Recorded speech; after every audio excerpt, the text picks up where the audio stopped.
to Work Your Faith, where we want to increase faith with action. Today, we're going to do our mini mental health talks, and we're going to talk about a very important topic. Let me introduce myself first. My name is Tamara Childress. I'm a licensed clinical social worker, a clinical supervisor, a therapist, a wife, mom, friend. I am the founder of and owner of Work Your Faith, where the goal is to reduce the stigma of mental health so people suffering will seek help. We all need help at some point in time within our life, whether it's physical, mental, spiritual help. So let's also do the same for mental health, okay? We provide trainings, consultations, and guidance to faith based communities. We all know 2021 and 2020 was rough. So churches are starting to open back up, and you may need some tools to help your members address and deal with some mental health concerns that they may have, whether you're opening back up or they're at home and feeling isolated. Let's help them, okay? This comes from James 2:17. Thus also faith by itself without works is dead. However, let's go up.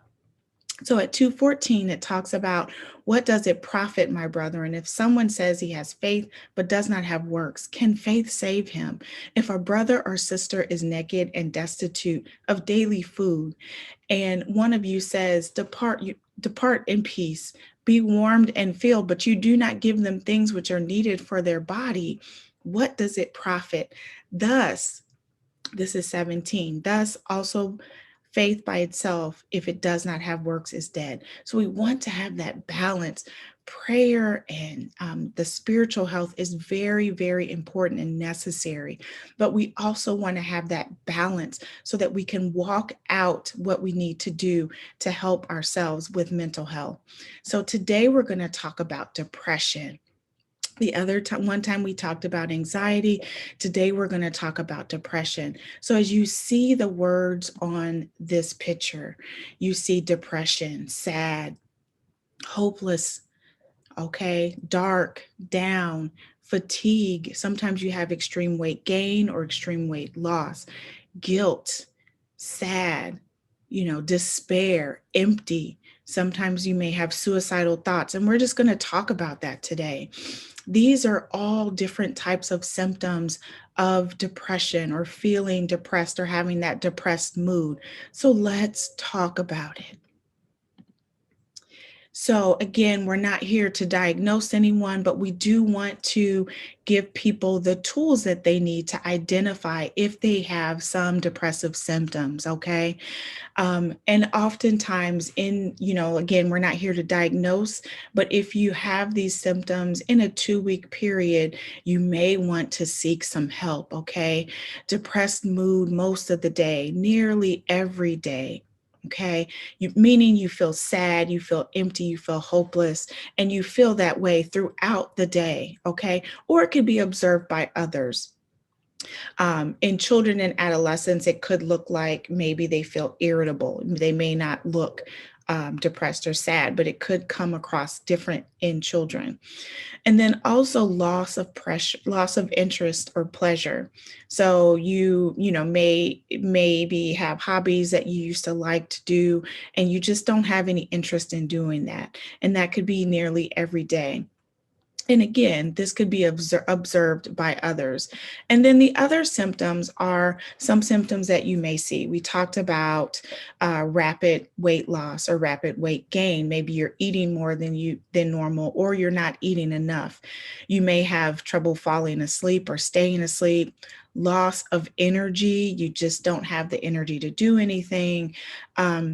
This next one, slowing down of body movements, that means that you just feel like it takes a lot of extra energy to move, to walk, to run, to do anything with your body movements. Problems concentrating, feeling worthless, and thoughts of suicide. So the last one I'm going to talk about just a little bit, just a little bit more, because we don't often talk about this in the faith-based community. There are times, if you are struggling, that you may have thoughts of not wanting to be here anymore. Sometimes those thoughts may be maybe feel like you wouldn't mind going to sleep and not waking up. You feel like you wish that God would just take you. You feel like you just don't want to be here anymore. And so if you have those thoughts, it is so very important to admit that and talk to someone about it. Do not suffer in silence and in isolation concerning those thoughts, because you want someone to help you. Reach out for help. And we're going to talk about that in this next one. What can we do if we have these feelings of sadness, of guilt, of shame, of hopelessness, of worthlessness, of suicide? Please seek help. This first one is so very important. National Suicide Prevention Line, it is a hotline. It's available to you 24/7. Please call that number. I know here where I'm at locally, in other local places, you can call 211 as well, just so you can have someone to talk to. It is vital. It is vital that you admit that you're having these thoughts and that you talk to someone about it. You reach out for help.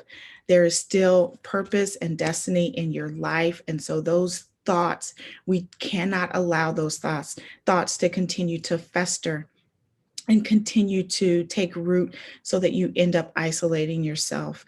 Please reach out for help. Take this number down. Even if it's not for you, you need to provide this number to friends and family.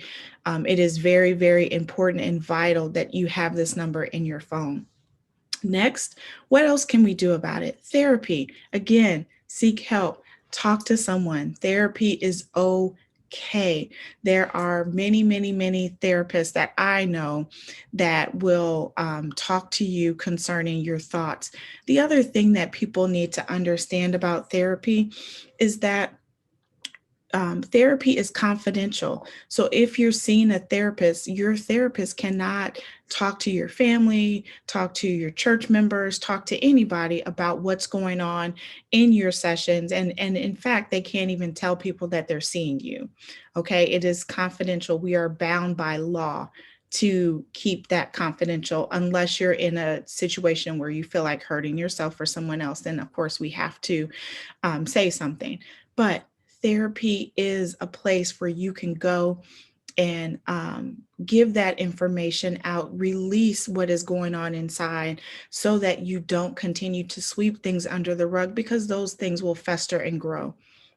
Medication.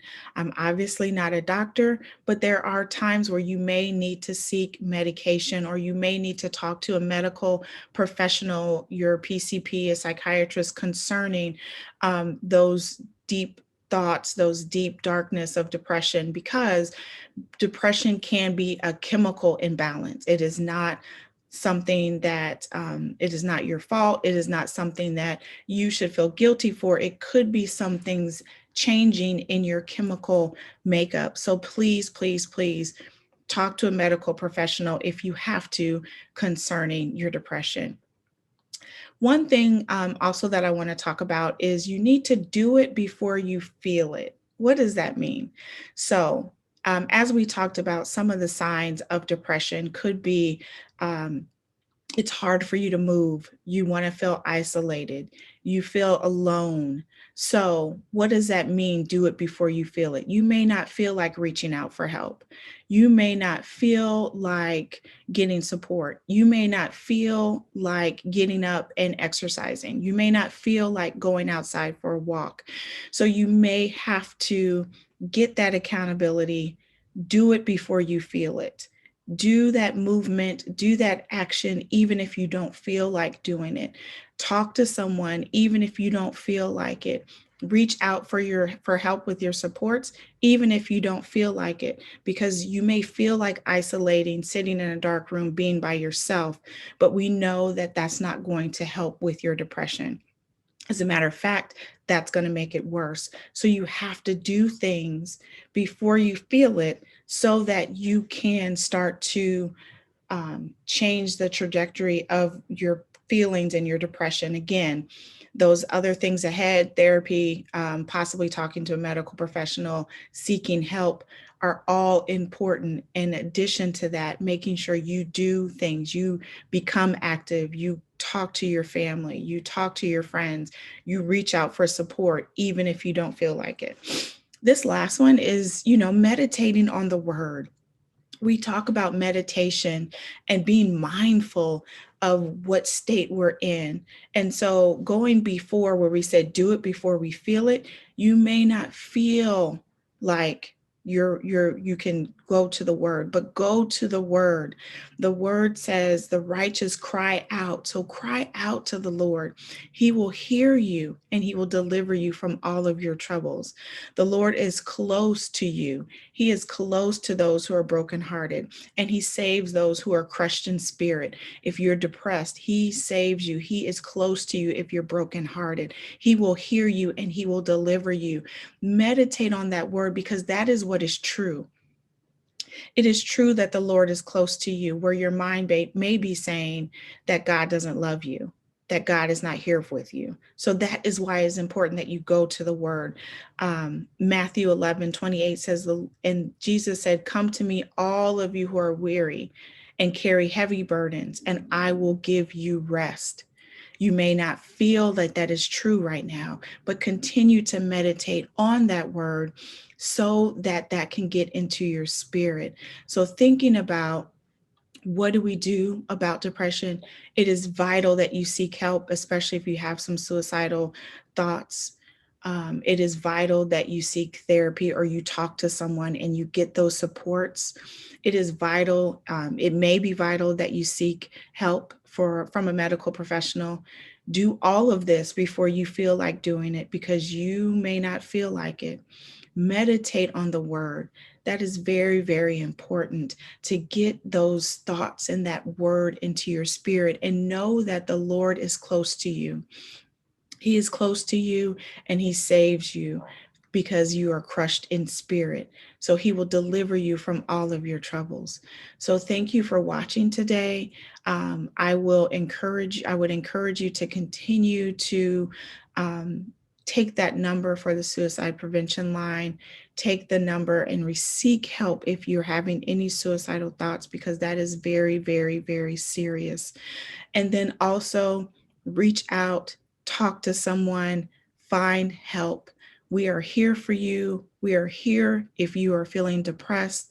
It is not a curse. It is not something that God has put against you. Just know that he is here for you, which is why these scriptures and the word that you can meditate on is very important. And I'll also just say this one last thing. There were people in the Bible that were also depressed.